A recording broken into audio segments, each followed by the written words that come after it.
I'm not sure. Fuck is his name? The movie maker. Avant-garde. He was to movies like people like McClure were to poetry. What the heck is it? I'll remember his name later. When he was doing his poems with lions roaring, Mm-hmm. they went up to the Fleischacker Zoo in San Francisco, to the lion cage. That's right. I saw that. I saw that video of him roaring at the lions. Yeah. Bruce, the photographer's name, the camera guy, filmmaker guy is Bruce something. Yeah. Also from Kansas. Yeah. So McClure, and here it says that McClure read with George Montana.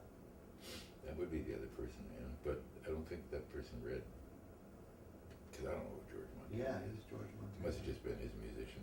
Yeah, okay. Maybe that was the one who was playing Yeah.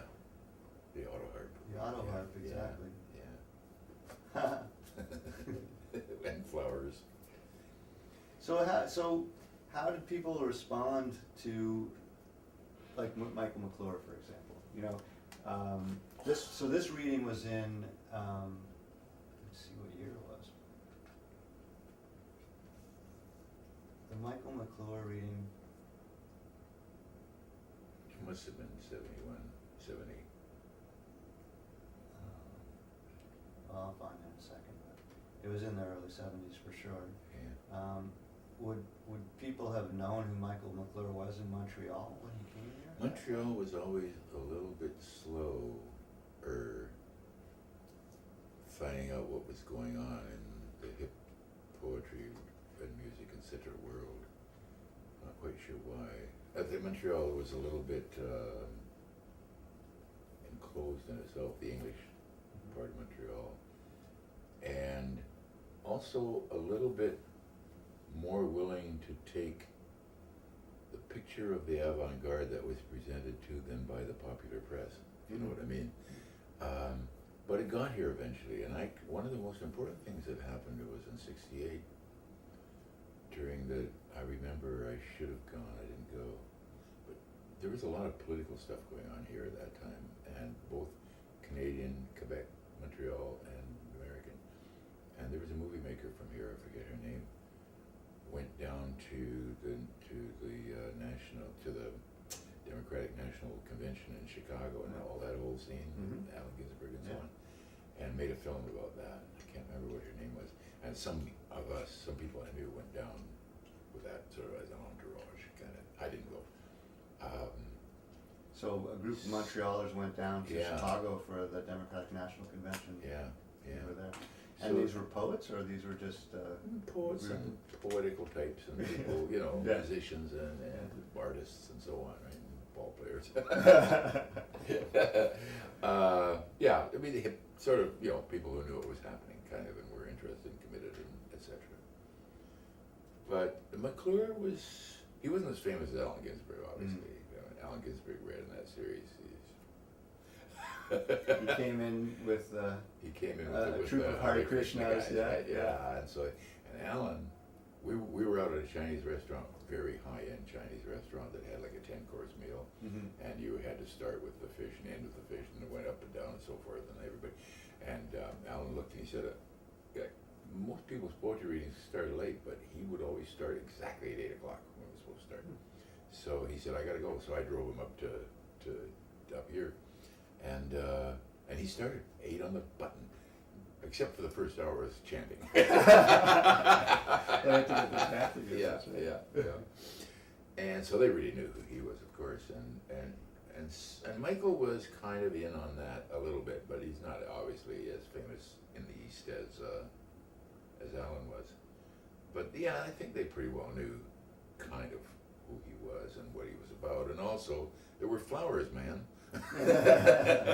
And everybody was wearing dashikis by then. So was the scene for a couple of years, because McClure read in 1970, right? So was it like a hippie scene, or you would describe it that way for a couple of years at least? Yeah. It had an admixture here because there was the French fact, right? So there was it was bound to be different.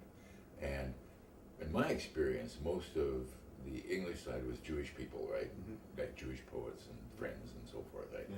So, in fact, even the English he spoke was I started talking as if I was Jewish.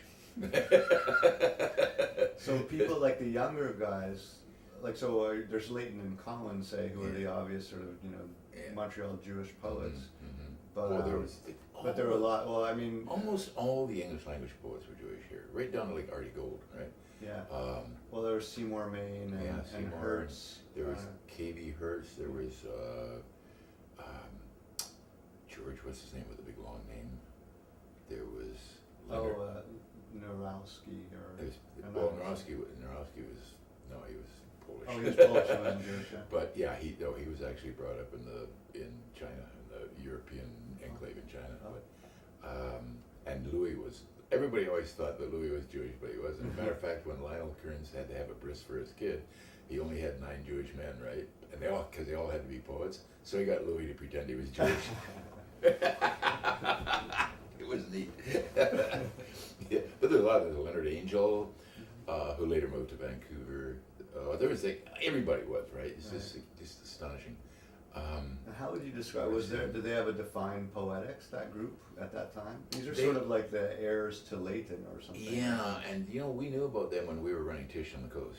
Well, And they were writing you letters. yeah, they were, Yeah. and they had a magazine and so forth, Motion or Motive or Moment, I think. Yeah. Right, and that was, I guess, the main editor. Who was it? Who were the main editors of that? I guess Seymour was probably the main Seymour was editor of that. the- Yeah. And the difference between them and us was they were more into they sort of laughed at us for being interested in theory Mhm. and form and all that stuff, right? They thought you were just supposed to see a naked thigh and get emotional about it and write a poem. Right. they didn't have a poetics. They didn't write any poetics. They were Right. just write poems about what they saw on the bus and so forth. But we were kind of associated with them. And Tish had a non Vancouver page, an Eastern. We called it our Eastern page, Okay. and that's how Dave got in Tish, right? For instance, Mhm. and so Seymour got in Tish that way, and Victor Coleman and all kinds of people back east got into Tish on the foreign page. Right. but that was kind of declaring that we thought they were okay in a way, right? Yeah. I can't remember when Gwen McEwen got in that. I think, but and did we? Yeah, I can't remember who all we published, right? But then I left and just did a completely different thing. Right. So no, and I actually, when I came here, I hung out with these famous older guys, partly, especially I go to F.R. Scott's place and so forth. And I remember when I first came here, I thought, this is weird. I've heard of all these poets, and there is a group of Montreal poets, and Montreal was always from say 1945 on, sort of, and before that, a poetry hub. It was where poetry happened in English Canada. But when you would get to a group at a party or something like that, they never talked about poetry. Mm. Like we would, right? But they would just talk about real estate and stuff, right? They never talked about poetry. I thought, gosh, what? Here's these guys. How can they be a movement if they don't move? And some of them kind of patronized us for being that way, and said, "Oh, that's obviously just because you're slaves of Charles Olson." But I did hang out with these guys. I did with these people because I thought they were interesting, and I had a special place in my heart for Doug Jones.